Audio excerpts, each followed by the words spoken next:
Divorce হয়ে যাওয়ার পর দুজন দুজনের কাছে আবার অচেনা হয়ে যায়। আচ্ছা ঠিক আছে, মানলাম, কিন্তু আপনি কি করে পারলেন আপনাদের দুজনের সন্তানকে নিজের কাছে আটকে রাখতে?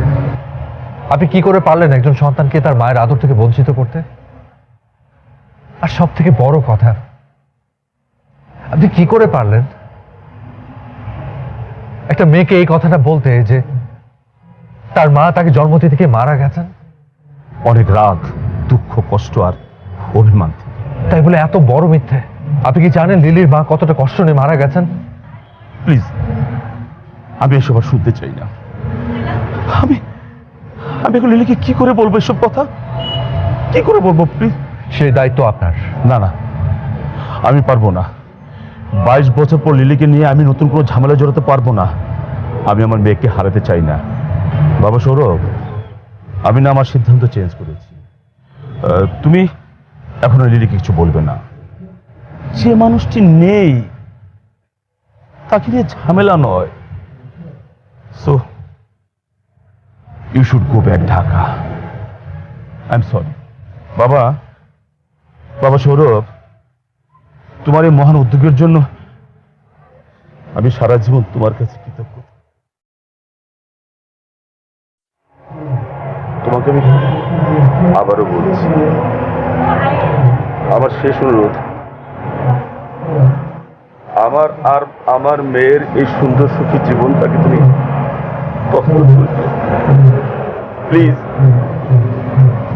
প্লিজ বাবা, প্লিজ প্লিজ।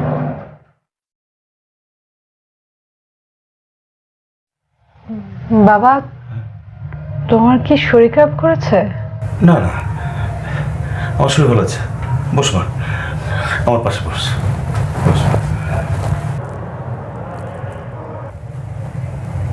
বাবা, is there anything wrong? No, nothing. মানে ওই ক্রিসমাসের অনুষ্ঠান নিয়ে খুব খাটাখাটি গেছে তো, তাই শরীর একটু দুর্বল দুর্বল লাগছে। বাবা, ওই সৌরভ কি তোমার পূর্ব পরিচিত? না না, পুরো পরিচিত না। তোর মাধ্যমে তো আজ পরিচিত হলাম। আচ্ছা, মানে এই কথা কেন জিজ্ঞেস করছিস তুই? না মানে উনি আসার পর থেকে তোমাকে কেমন যেন অস্থির দেখাচ্ছে। তাছাড়া তাছাড়া তাছাড়া একটু আগে আমি দেখলাম তুমি তার হাত জোর করে কিছু একটা বলছিলে, কি জানি একটা অনুরোধ। না না না না, মানে মানে তেমন কিছু না। মানে ওনা আমার কাছে হেল্প চাইল। মানে আমি হেল্প করতে পারবো না, ওকে তা জানিয়ে দিলাম, এই আর কি। বাবা, তাই বলে হাত জোর করে? ও মানে হাত জোর করে মানে ওই বিদেশে তো বাংলাদেশের তো ভিডিওর ব্যাপার আছে না, তাই হয়তো হাত ওইভাবে উঠে গিয়েছিল। মানে তুই হঠাৎ করে এইসব কেন জিজ্ঞেস করছিস? বাবা, তুমি কি আমার কাছে কিছু লুকাচ্ছ? আমি আবার কি লুকাবো তোর কাছে? মানে আমার কি লুকানো আছে তোর কাছে? মানে পাগলি না। আরে সালাম ভাই। হ্যাঁ, কেমন আছো লিলি? ভালো আছি। আমি তো তোমার বাসায় যাচ্ছিলাম। এই সৌরভ সাহেব এই ব্যাগটা তোমার কাছে পৌঁছে দিতে বলবো। ব্যাগে কি আছে? ব্যাগে কি আছে তা তো আমি জানি না, আমি বাহক মাত্র। উনি কোথায় আছেন? উনি তো আমার ওখানে উঠেছে। লিলি, ব্যাগটা নাও, আমার একটু তাড়া আছে।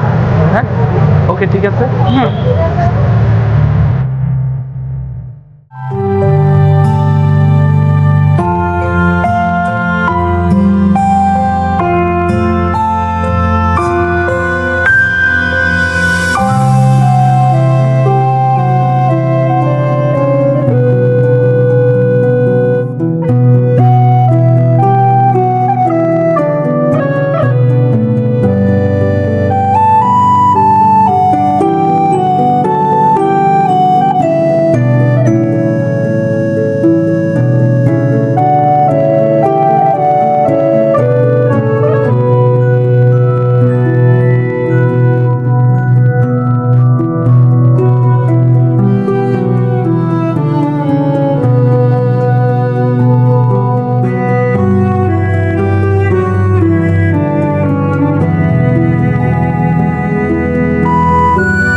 উনি তো কিছুক্ষণ আগে এখান থেকে চলে গেলেন।